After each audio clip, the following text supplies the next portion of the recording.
ਇਸੇ ਦੇ ਨਾਲ ਤੇ ਮੈਂ ਹਾਂ ਪ੍ਰਵੀਨ ਸ਼ਰਮਾ। ਦੋਸਤੋ ਹੁਣ ਆ ਝੋਨੇ ਦੀ ਰੁੱਤ ਆ ਗਈ ਹੈ ਤੇ ਪ੍ਰਦੂਸ਼ਣ ਦੇ ਮਾਮਲੇ ਤੇ ਪਰਾਲੀ ਸਾੜਨ ਨੂੰ ਲੈ ਕੇ ਕਿਸਾਨ ਨੂੰ ਟਾਰਗੇਟ ਕੀਤਾ ਜਾਊਗਾ। ਲਗਭਗ ਸਾਰੀਆਂ ਹੀ ਧਿਰਾਂ ਕਿਸਾਨ ਨੂੰ ਟਾਰਗੇਟ ਕਰਦੀਆਂ ਤੇ ਕਿਸਾਨ ਨੂੰ ਵਿਲਨ ਬਣਾ ਕੇ ਪੇਸ਼ ਕੀਤਾ ਜਾਂਦਾ ਵਾ। ਜਦਕਿ ਪ੍ਰਦੂਸ਼ਣ ਦੇ ਮਾਮਲੇ ਦੇ ਵਿੱਚ ਜਿਹੜੀ ਆ ਰਿਪੋਰਟ ਆ ਇਹ ਤੁਹਾਡੀਆਂ ਅੱਖਾਂ ਖੋਲ ਦੇਵੇਗੀ ਤੇ ਜੇਕਰ ਤੁਸੀਂ ਕਿਸਾਨ ਆ ਤਾਂ ਰਿਪੋਰਟ ਨੂੰ ਦੂਜਿਆਂ ਨਾਲ ਸਾਂਝੀ ਜ਼ਰੂਰ ਕਰਿਓ, ਕਿਉਂਕਿ ਰਿਪੋਰਟ ਦੇ ਵਿੱਚ WHO ਦੇ ਜਿਹੜੇ ਅੰਕੜੇ ਆ ਉਹ ਦੱਸਦੇ ਆ ਕਿ किस तरीके दे नाल खेती का जिहड़ा प्रदूषण है वो दूजियां इंडस्ट्रीज़ दे नालों कितना घट आ। तुसीं देखो कि सरकारां दे दोहरे मापदंड, एक पासे जिहड़ियां सरकारां वा ये किसान नूं कहदियां कि असीं तैनूं पराली ना साड़ी तैनूं पैसे दे देंगे, दूजे पासे जबकि जिहड़े उद्योगिक घराणे आ जिहड़े इंडस्ट्रीलिस्ट आ वो साडा किड्डा वड्डा सरमाया साडे दरिया साडियां नदियां नूं पलीत कर रहा और उन्हां सतलुज दरिया दे विच जिहड़ियां इंडस्ट्री का गंदा पानी पैंदा वा। ਹੁਣ ਤਾਜ਼ਾ ਮਸਲਾ ਇਹ ਹੈ ਕਿ ਪੰਜਾਬ ਨੂੰ 2000 ਕਰੋੜ ਰੁਪਏ ਦੇ ਨੁਕਸਾਨ ਜਿਹੜਾ ਹਰਜਾਨਾ ਜਿਹੜਾ ਕੀਤਾ ਗਿਆ NGT ਵੱਲੋਂ। ਤਾਂ ਇਹ ਜਿਹੜਾ ਮਸਲਾ ਵਾ ਇਹਦੇ ਵਿੱਚ ਇਹ ਹੈ ਕਿ ਵੱਡੇ ਘਰਾਣਿਆਂ ਨੂੰ ਇੱਕ ਤਰੀਕੇ ਨਾਲ ਬਾਈਪਾਸ ਕਰ ਦਿੱਤਾ ਜਾਂਦਾ। ਤੁਸੀਂ ਦੇਖੋ ਵੀ ਪੰਜਾਬ ਸਰਕਾਰ ਜਿਹੜੀ ਮੌਜੂਦਾ ਵਾ ਇਹਦਾ ਦੋਹਰਾ ਮਾਪਦੰਡ ਕੀ ਹੈ। ਇੱਕ ਪਾਸੇ ਧੌਲੇ ਬੀਬੀਆਂ ਫੈਕਟਰੀ ਦੇ ਮੂਹਰੇ ਧਰਨਾ ਲਾ ਰਹੀਆਂ ਸਨ ਪ੍ਰਦੂਸ਼ਣ ਦੇ ਮਾਮਲੇ ਨੂੰ ਲੈ ਕੇ, ਹੋਰ ਮੰਗਾਂ ਨੂੰ ਲੈ ਕੇ, ਜਦਕਿ ਦੂਜੇ ਪਾਸੇ दी टाइम्स ऑफ इंडिया दे विच मोहित बहल की एक रिपोर्ट आ ਉਹਦੇ ਵਿੱਚ ਰਿਪੋਰਟ ਦੇ ਵਿੱਚ ਕਿਹਾ ਗਿਆ ਕਿ ਪੰਜਾਬ ਦੀ ਮਾਨ ਸਾਹਿਬ ਦੀ ਸਰਕਾਰ ਨੇ ਟਰਾਈਡੈਂਟ ਗਰੁੱਪ ਦੇ ਰਜਿੰਦਰ ਗੁਪਤਾ ਨੂੰ ਪੰਜਾਬ ਇਕਨੋਮਿਕ ਪਾਲਿਸੀ ਤੇ ਪਲੈਨਿੰਗ ਬੋਰਡ ਦਾ ਵਾਈਸ ਜਿਹੜਾ ਚੇਅਰਮੈਨ ਉਹ ਲਾ ਦਿੱਤਾ ਹੈ। ਸੋ ਖੈਰ ਹੁਣ ਪ੍ਰਦੂਸ਼ਣ ਦੀ ਜਦੋਂ ਆਪਾਂ ਗੱਲ ਕਰਦੇ ਤਾਂ ਜਿਹੜੇ ਦਾਅਵੇ ਆ ਉਹ ਹਕੀਕਤਾਂ ਦੇ ਬਿਲਕੁਲ ਉਲਟਾ। ਆਪਾਂ ਦੇਖਿਆ ਕਿ ਪੰਜਾਬ ਦੇ ਜਦੋਂ ਪ੍ਰਦੂਸ਼ਣ ਦੀ ਗੱਲ ਚੱਲਦੀ ਹੈ ਤੇ ਕਿਸਾਨ ਸਭ ਤੋਂ ਪਹਿਲਾਂ ਉਹਨੂੰ ਟਾਰਗੇਟ ਕੀਤਾ ਜਾਂਦਾ ਹੈ। ਇੱਥੇ ਇਹ ਵੀ ਹੁੰਦਾ ਹੈ ਕਿ ਜਦੋਂ ਪਰਾਲੀ ਦਾ ਧੂਆਂ ਜਾਂਦਾ ਸੀ ਦਿੱਲੀ ਦੇ ਵਿੱਚ ਤੇ ਕੇਜਰੀਵਾਲ ਦੱਸਦੇ ਸੀਗੇ ਕਿ ਇਹ ਪੰਜਾਬ ਦੇ ਵਿੱਚੋਂ ਆਉਂਦਾ ਵਾ, ਜਦ ਕਿ ਪੰਜਾਬ ਦੇ ਵਿੱਚੋਂ ਜਿਹੜੀਆਂ ਹਵਾਵਾਂ ਦੀ ਸਪੀਡ ਹੁੰਦੀ ਆ ਉਦੋਂ ਉਹ ਧੂਆਂ ਦਿੱਲੀ ਜਾ ਹੀ ਨਹੀਂ ਸਕਦਾ ਸਹੀ ਮਾਇਨੇ 'ਚ। ਪਰ ਹੁਣ ਕਿਉਂਕਿ ਸਰਕਾਰ ਉਹਨਾਂ ਦੀ ਇੱਥੇ ਵੀ ਹੈ ਤੇ ਉੱਥੇ ਵੀ ਹੁਣ ਕਹਿੰਦੇ ਕਿ ਅਸੀਂ ਪੈਸੇ ਦੇ ਦੇਵਾਂਗੇ, ਚੰਗੀ ਗੱਲ ਹੈ, ਪਰ ਕੀ ਉਹਨੇ ਪੈਸੇ ਹੋਣਗੇ ਜਿੰਨੇ ਕਿਸਾਨ ਦਾ ਖਰਚਾ ਆਉਂਦਾ ਇੱਕ ਕਿੱਲੇ ਦੀ ਪਰਾਲੀ ਨੂੰ ਖਪਤ ਕਰਨ ਦੇ ਵਿੱਚ। ਦੂਜੀ ਗੱਲ ਇਹ ਹੈ ਕਿ ਕਿਹੜੀ ਧਿਰ ਹੈ ਜਿਹਨੂੰ ਕੋਈ ਪੁੱਛਦਾ ਹੀ ਨਹੀਂ ਪੰਜਾਬ ਦੇ ਵਿੱਚ, ਉਹਨਾਂ ਨੂੰ ਖੁੱਲ੍ਹ ਆ ਪੂਰੀ ਹਰ ਇੱਕ ਮਾਮਲੇ ਦੇ ਵਿੱਚ। ਸਾਡੇ ਸਵਾਲ ਜਿਹੜੇ ਖਤਮ ਹੋ ਚੁੱਕੇ ਆ। ਹੁਣੇ ਪੰਜਾਬ ਨੂੰ ਜਿਹੜਾ 2000 ਕਰੋੜ ਦਾ ਜੁਰਮਾਨਾ ਹੋਇਆ, ਅਸੀਂ ਦਰਿਆ ਆਪਦੇ ਪਲੀਤ ਕਰ ਲਏ ਆ ਤੇ ਸਾਡੇ ਜਿਹੜੇ ਦਰਿਆਵਾਂ ਦੇ ਪਲੀਤ ਕਰਕੇ ਮਾਲਵੇ ਦਾ ਬਹੁਤ ਵੱਡਾ ਹਿੱਸਾ ਕੈਂਸਰ ਕਾਲਾ ਪੀਲੀਆ ਤੋਂ ਪੀੜਤ ਹੋ ਚੁੱਕਿਆ ਵਾ। ਜਿਹੜੇ ਪੰਜਾਬ ਕਰਕੇ ਸਾਡਾ ਪਾਣੀ ਦੇ ਨਾਂ ਕਰਕੇ ਪਿਆ, ਅਸੀਂ ਜਿਹਦੇ ਕਰਕੇ ਪੰਜਾਬ ਦਾ ਨਾਮ ਆ ਉਹਨੂੰ ਅਸੀਂ ਪਲੀਤ ਕਰ ਲਿਆ। ਇਸ ਮਾਮਲੇ ਦੇ ਵਿੱਚ ਪੰਜਾਬ ਸਰਕਾਰ ਨੇ ਪਹਿਲਾਂ ਵਾਲੀ ਨੇ ਤੇ ਹੁਣ ਵਾਲੀ ਨੇ ਕੀ ਕੀਤਾ ਦੱਸਿਓ ਜ਼ਰੂਰ। ਦੂਜੀ ਗੱਲ ਇਹ ਹੈ ਕਿ ਜਿਹੜਾ ਫੈਕਟਰੀਆਂ ਦਾ ਗੰਦਾ ਪਾਣੀ ਹੈ, ਜੀਰੇ ਦਾ ਜਿਹੜਾ ਧਰਨਾ ਲੱਗਿਆ ਹੋਇਆ ਉਹ ਫੈਕਟਰੀਆਂ ਦਾ ਗੰਦਾ ਪਾਣੀ ਪਾ ਕੌਣ ਰਿਹਾ ਤੇ ਉਹਨਾਂ ਤੇ ਕਾਰਵਾਈ ਕਿਉਂ ਨਹੀਂ, ਇਹਨਾਂ ਦਰਿਆਵਾਂ ਨੂੰ ਗੰਦਲਾ ਕੌਣ ਕਰ ਰਿਹਾ ਵਾ। ਹੁਣ ਜਿਹੜੀ WHO ਦੀ ਰਿਪੋਰਟ ਆ, ਜਿਹੜੇ ਅੰਕੜੇ ਆ ਉਹਦੇ ਵਿੱਚ ਪੰਜਾਬ ਦੇ ਵਿੱਚ ਜਿਹੜਾ ਪ੍ਰਦੂਸ਼ਣ ਦਾ ਗ੍ਰਾਫ ਆ, ਕਾਰਖਾਨਾ ਤੋਂ ਪੈਦਾ ਹੁੰਦਾ 51% ਪ੍ਰਦੂਸ਼ਣ, ਵਾਹਨਾਂ ਦੇ ਧੂਏ ਤੋਂ ਨਿਕਲਦਾ 25% ਪ੍ਰਦੂਸ਼ਣ, ਘਰੇਲੂ ਇਸਤੇਮਾਲ ਦੇ ਵਿੱਚ ਪੈਦਾ ਹੁੰਦਾ 11% ਪ੍ਰਦੂਸ਼ਣ, ਖੇਤੀਬਾੜੀ ਤੇ ਕਿਸਾਨ ਪੈਦਾ ਕਰਦੇ ਨੇ 8% ਪ੍ਰਦੂਸ਼ਣ, ਹੋਰ ਕਾਰਨਾਂ ਕਰਕੇ ਪ੍ਰਦੂਸ਼ਣ ਪੈਦਾ ਹੁੰਦਾ 4%। ਹੁਣ ਜਿਹੜੇ ਪ੍ਰਦੂਸ਼ਣ ਕਰਕੇ ਭਾਰਤ ਦੇ ਹਾਲਾਤ ਨੇ, ਪੰਜਾਬ ਦੇ ਕਿਸਾਨ ਦੀ ਪਰਾਲੀ ਤੁਹਾਨੂੰ ਯਾਦ ਆ, ਠੀਕ ਆ ਅਸੀਂ ਕਿਸਾਨ ਨੂੰ ਖੁੱਲ੍ਹ ਨਹੀਂ ਦੇ ਰਹੇ, ਉਹਦੀ ਗੱਲ ਕਰਾਂਗੇ ਬਾਅਦ ਦੇ ਵਿੱਚ ਕਿ ਉਹਦੇ ਹੱਲ ਕੀ ਨੇ।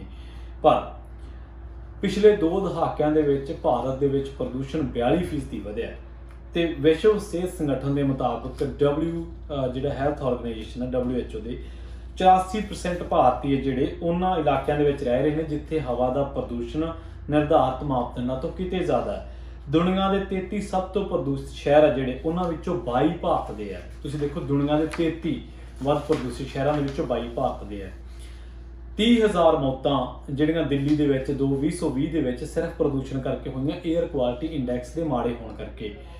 280 ਸ਼ਹਿਰ ਆ ਸਾਡੇ ਦੇਸ਼ ਦੇ ਵਿੱਚ ਜਿਨ੍ਹਾਂ ਦੇ ਵਿੱਚ 55 ਕਰੋੜ ਦੀ ਵਸੋਂ ਜਿਹੜੀ ਆਬਾਦੀ ਹੈ, ਇਹ ਸਾਰੀ ਆਬਾਦੀ ਜਿਹੜੀ ਹੈ ਉਹ ਦੂਸ਼ਿਤ ਹਵਾ ਦੇ ਵਿੱਚ ਸਾਹ ਲੈ ਰਹੀ ਹੈ। ਹੁਣ ਬੰਗਲੌਰ ਤਾਂ ਸਾਡਾ ਧੂੰਆਂ ਨਹੀਂ ਜਾਂਦਾ, ਕਰਨਾਟਕ ਨਹੀਂ ਤਾਂ ਸਾਡਾ ਧੂੰਆਂ ਨਹੀਂ ਜਾਂਦਾ, ਸਾਡਾ ਧੂੰਆਂ ਉੜੀਸਾ ਦੇ ਵਿੱਚ ਤਾਂ ਨਹੀਂ ਜਾਂਦਾ, ਉਹਨਾਂ ਦੇ ਵਿੱਚ ਵੀ ਇਹ ਜਿਹੜੇ ਸ਼ਹਿਰ ਆਉਂਦੇ ਨੇ। 80 ਲੱਖ ਲੋਕਾਂ ਦੀ ਹਰ ਸਾਲ ਸਮੇਂ ਤੋਂ ਪਹਿਲਾਂ ਪ੍ਰਦੂਸ਼ਣ ਕਰਕੇ ਮੌਤ ਹੁੰਦੀ ਹੈ। ਜਿਹੜਾ ਕਾਰਖਾਨਾ ਦੀ ਮੈਂ ਗੱਲ ਕੀਤੀ ਹੈ ਉਹਨਾਂ ਦੇ ਵਿੱਚ ਕਾਰਖਾਨਾ ਦੇ ਵਿੱਚ ਜਿਹੜਾ ਪੈਟ ਕੋਕ ਸਾੜਿਆ ਜਾਂਦਾ ਉਹ ਤੋਂ carbon monoxide, sulphur dioxide, nitrogen dioxide ਖਤਰਨਾਕ ਤੱਤ ਨਿਕਲਦੇ ਆ ਜਿਹੜੇ ਕਿ ਸਿਹਤ ਲਈ ਬਹੁਤ ਖਤਰਨਾਕ ਆ। ਇਹਨਾਂ ਦੇ ਵਿੱਚੋਂ ਕਾਰਖਾਨਾ ਦੇ ਵਿੱਚੋਂ ਨਿਕਲਦਾ ਸਲਫਰ ਡਾਈਆਕਸਾਈਡ ਇੱਕ ਤੋਂ ਵੱਧ ਇੱਕ ਧਾਤਾਂ ਦਾ ਜਿਹੜਾ ਤਰਤੀਬਵਾਰ ਹੈ ਤੇ ਇਹ ਇੰਨਾ ਕੁ ਅਨੁਪਾਤ ਹੈ ਕਿ ਡੇਂਜਰ ਜ਼ੋਨ ਦੇ ਵਿੱਚ ਪਹੁੰਚ ਜਾਂਦਾ ਹੈ। ਖੇਤੀਬਾੜੀ ਤੋਂ ਜਿੰਨਾ ਵੀ ਪ੍ਰਦੂਸ਼ਣ ਨਿਕਲਦਾ ਉਹਦੇ ਵਿੱਚ ਆ ਜਿਹੜੇ ਖਤਰਨਾਕ ਤੱਤ ਆ ਬਹੁਤ ਘੱਟ ਮਾਤਰਾ ਦੇ ਵਿੱਚ ਹੁੰਦੇ ਆ।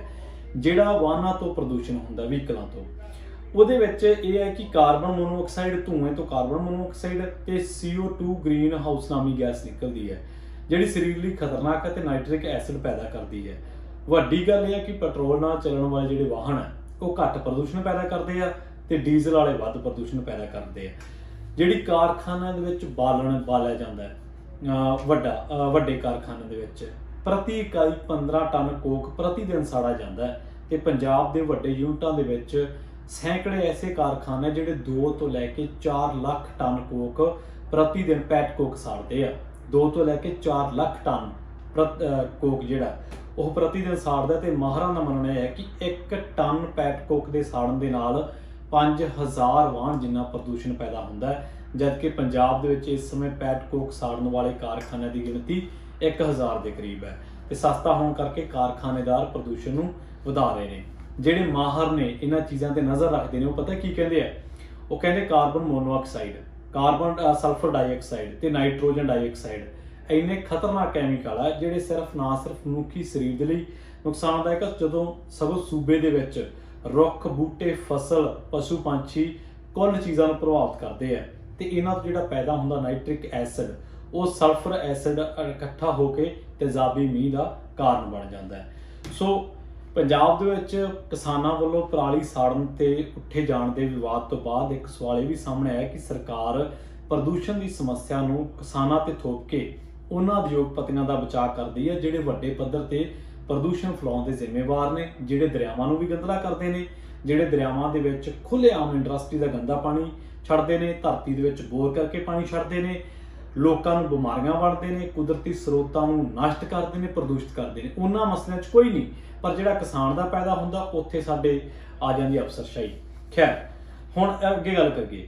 ਜਿਹੜੇ ਅੰਕੜੇ ਆ ਉਹ ਕਹਿੰਦੇ ਕਿ ਜਿਹੜੀ ਪਰਾਲੀ ਸੜਦੀ ਹੈ ਇਹ ਜਿਹੜਾ ਕਾਰਖਾਨਾ ਤੋਂ ਪੈਦਾ ਹੁੰਦਾ ਪ੍ਰਦੂਸ਼ਣ ਉਨੀ ਖਤਰਨਾਕ ਨਹੀਂ ਹੈ ਤੇ ਪੈਟ ਕੋਕ ਤੋਂ ਤਾਂ ਘੱਟੋ ਘੱਟ 8.5 ਗੁਣਾ ਘੱਟ ਹੈ ਇਹਦਾ ਖਤਰਨਾਕ।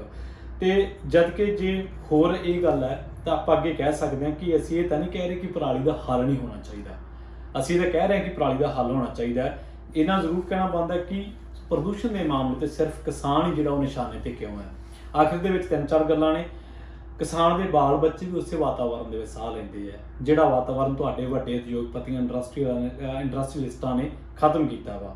ਕਿਸਾਨ ਦਾ ਦਿਲ ਨਹੀਂ ਕਰਦਾ ਅੱਗ ਲਾਉਣ ਨੂੰ, ਪਰ ਪਹਿਲੀ ਗੱਲ ਤਾਂ ਸਰਕਾਰਾਂ ਕੁਝ ਕਰਦੀਆਂ ਨਹੀਂ ਇਸ ਮਸਲੇ ਤੇ, ਪਰ ਫਿਰ ਵੀ ਸਰਕਾਰ ਜੇਕਰ ਕੁਝ ਕਰਨਾ ਚਾਹੁੰਦੀ ਹੈ ਤਾਂ ਇੱਥੇ ਕੈਪਟਨ ਵਰਗੇ ਲੋਕ ਹੈ ਜਿਹੜੇ ਖੇਤੀਬਾੜੀ ਸੰਦਾਂ ਦਾ ਘੁਟਾਲਾ ਕਰ ਦਿੰਦੇ ਆ, ਜਿਹੜੇ ਕਿ ਪਰਾਲੀ ਜਾਂ ਝੋਨੇ ਦੀ ਰਹਿੰਦ ਖੂੰਹਦ ਨੂੰ ਟਿਕਾਣੇ ਲਾਉਣ ਦੇ ਲਈ ਭੇਜੇ ਜਾਂਦੇ ਆ। ਕੈਪਟਨ ਦੀ ਲੰਘੀ ਸਰਕਾਰ ਦੇ ਵਿੱਚ ਖੇਤੀਬਾੜੀ ਸੰਦ ਘੁਟਾਲਾ ਹੋਇਆ, ਪਰ ਜੇਕਰ ਕੈਪਟਨ ਸਾਹਿਬ ਵੋਟਾਂ ਮੰਗਣ ਆਉਣ ਤਾਂ ਉਹਨਾਂ ਨੂੰ ਸਵਾਲ ਜ਼ਰੂਰ ਪੈਦਾ ਕਰੋ ਕਿ ਜਿਹੜਾ ਕੇਂਦਰ ਸਰਕਾਰ ਨੇ ਪਰਾਲੀ ਦੀ ਹੱਲ ਖਾਤਰ ਜਿਹੜਾ ਪੈਸਾ ਭੇਜਿਆ ਸੀ ਉਹ ਪੈਸੇ ਉਹਨਾਂ ਪੈਸਿਆਂ ਦਾ ਕੀ ਬਣਿਆ। ਦੂਜੀ ਗੱਲ ਇਹ ਹੈ ਕਿ ਜਿਹੜੇ ਖੇਤੀਬਾੜੀ ਸੰਦ ਬੈਂਕ ਸਥਾਪਿਤ ਕਰਨੇ ਸੀ ਉਹ ਪੈਸੇ ਆਏ ਸੀਗੇ, ਉਹ ਪੈਸਿਆਂ ਦਾ ਕੀ ਬਣਿਆ, ਕਿੰਨੇ ਬੈਂਕ ਤੁਸੀਂ ਸਥਾਪਿਤ ਕੀਤੇ ਹੈ। ਤੀਜੀ ਗੱਲ ਇਹ ਕਿ ਕਿਹੜੇ ਬੈਂਕ ਸਥਾਪਿਤ ਕੀਤੇ ਹੈ, ਜੇਕਰ ਨਹੀਂ ਕੀਤੇ ਤਾਂ ਕਿਉਂ ਨਹੀਂ ਕੀਤੇ, ਜੇਕਰ ਉਹ ਪੈਸਾ ਲਾਇਆ ਤਾਂ ਕਿੱਥੇ ਲਾਇਆ, ਜੇਕਰ ਪੈਸਾ ਸਹੀ ਥਾਂ ਤੇ ਨਹੀਂ ਲੱਗਿਆ ਤਾਂ ਕਿੱਥੇ ਲੱਗਿਆ, ਜੇਕਰ ਤੁਸੀਂ ਘੁਟਾਲਾ ਨਹੀਂ ਕੀਤਾ ਤਾਂ ਫਿਰ ਕਿਸ ਨੇ ਕੀਤਾ। ਸੋ ਇਹ ਬੇਸਿਕ ਜਿਹੇ ਸਵਾਲ ਨੇ ਜਿਹੜੇ ਕੈਪਟਨ ਸਾਹਿਬ ਦੀ ਸਰਕਾਰ ਨੂੰ ਹੋਣੇ ਚਾਹੀਦੇ ਨੇ। ਸੋ ਪਰਾਲੀ ਦੇ ਮਸਲੇ ਨੂੰ ਲੈ ਕੇ ਅਸੀਂ ਇਹ ਨਹੀਂ ਕਹਿੰਦੇ ਕਿ ਕਿਸਾਨਾਂ ਨੂੰ ਬਰੀ ਕਰ ਦਿਓ, ਪਰਾਲੀ ਸਾੜਨ ਦਾ ਹੱਲ ਹੋਣਾ ਚਾਹੀਦਾ ਹੈ। ਪਰ ਜੇਕਰ ਤੁਸੀਂ ਕਹੋ ਕਿ ਸਿਰਫ 8% ਦੀ ਪ੍ਰਦੂਸ਼ਣ ਪੈਦਾ ਕਰਨ ਵਾਲਾ ਬੰਦਾ 51% ਜਿਹੜੀ ਉਦਯੋਗਿਕ ਇਕਾਈਆਂ ਤੋਂ ਕਾਰਖਾਨਿਆਂ ਤੋਂ ਪੈਦਾ ਹੁੰਦਾ ਪ੍ਰਦੂਸ਼ਣ, 25% ਦੀ ਵਾਹਨਾਂ ਦੇ ਧੂਏ ਤੋਂ ਪੈਦਾ ਹੁੰਦਾ ਹੈ, ਘਰੇਲੂ ਉਤਪਾਦ ਤੋਂ ਹੁੰਦਾ 11%, ਹੋਰ ਕਾਰਨਾਂ ਕਰਕੇ 4%। ਜੇਕਰ ਤੁਸੀਂ 8% ਵਾਲੀ ਧਿਰ ਨੂੰ ਬਾਕੀ ਦੀ ਜਿਹੜੀ 92% ਵਾਲੀਆਂ ਧਿਰਾਂ ਉਹਨੂੰ ਪਾਸੇ ਕਰਕੇ ਉਹਨਾਂ ਨੂੰ ਮਾਫ ਕਰਕੇ ਤੇ ਸਿਰਫ 8% ਵਾਲੀ ਧਿਰ ਨੂੰ ਕਿਸਾਨਾਂ ਨੂੰ ਨਿਸ਼ਾਨਾ ਬਣਾਉਣਾ ਤਾਂ ਉਹ ਤੁਹਾਡੀ ਮਰਜ਼ੀ ਹੈ, ਪਰ ਫੈਕਟ ਕੁਝ ਹੋਰ ਨੇ। ਚਾਹੀਦਾ ਇਹ ਹੈ ਕਿ ਸਰਕਾਰ ਕਿਸਾਨਾਂ ਦੀ ਮਦਦ ਕਰੇ, ਉਹਨਾਂ ਨੂੰ ਪੈਸਾ ਦੇਵੇ, ਉਹਨਾਂ ਨੂੰ ਪਰਾਲੀ ਸਾੜਨ ਤੋਂ ਰੋਕੇ, ਪਰ ਦੂਜੇ ਪਾਸੇ ਜਿਹੜੇ ਲੋਕ ਕੈਂਸਰ ਫੈਲਾਉਂਦੇ ਨੇ, ਫਾਜ਼ਿਲਕਾ ਹਬੋਰ ਦੇ ਪਿੰਡਾਂ 'ਚ ਜਾ ਕੇ ਦੇਖੋ ਕੀ ਹਾਲ ਹੈ। ਮਾਲਵੇ ਦੀ ਅੱਧੋਂ ਵੱਧ ਆਬਾਦੀ ਇਸ ਵੇਲੇ ਕੈਂਸਰ ਤੇ ਕਾਲੇ ਪੀਲੀਏ ਨਾਲ ਅਫੈਕਟਡ ਹੈ। ਉਹਨਾਂ ਪਿੰਡਾਂ 'ਚ ਹਾਲਾਤ ਜਾ ਕੇ ਵੇਖੋ ਕੀ ਹੈ। ਉਹ ਕਿਹਨੇ ਜ਼ਹਿਰੀਲੇ ਕੀਤੇ ਨੇ, ਪਾਣੀ ਕਿਹਨੇ ਨਦੀਆਂ ਦਾ, ਦਰਿਆਵਾਂ ਦਾ, ਧਰਤੀ 'ਚ ਬੋਰ ਛੱਡ ਕੇ ਕਿਹਨੇ ਜ਼ਹਿਰੀਲਾ ਕੀਤਾ ਹੈ। ਬਰਨਾਲੇ ਧਰਨੇ ਤੇ ਕਿਉਂ ਬੈਠੀਆਂ ਬੀਬੀਆਂ, ਜ਼ੀਰੇ ਫੈਕਟਰੀ ਦੇ ਵਿਰੁੱਧ ਧਰਨਾ ਕਿਉਂ ਲੱਗ ਰਿਹਾ ਹੈ। ਜਲਾਲਾਬਾਦ ਫਾਜ਼ਿਲਕਾ ਦੇ ਵਿੱਚ ਹੈਂਡੀਕੈਪਡ ਬੱਚੇ ਕਿਉਂ ਪੈਦਾ ਹੋ ਰਹੇ ਨੇ, ਉਹਨਾਂ ਨੂੰ ਫਿਜ਼ੀਕਲ ਚੈਲੰਜ ਕਿਉਂ ਨੇ? ਇਹਨਾਂ ਸਵਾਲਾਂ ਦੇ ਹੱਲ ਲੱਭਣੇ ਚਾਹੀਦੇ ਨੇ। ਕੱਲਾ ਕਿਸਾਨ ਦੇ ਮਸਲੇ ਤੇ ਧਾਤਾ ਧਾਤਾ ਕਰਕੇ ਕੁਛ ਨਹੀਂ ਬਣਨਾ, ਸਰਕਾਰਾਂ ਨੂੰ ਜਵਾਬਦੇਹ ਬਣਾਉਣਾ ਪੈਣਾ।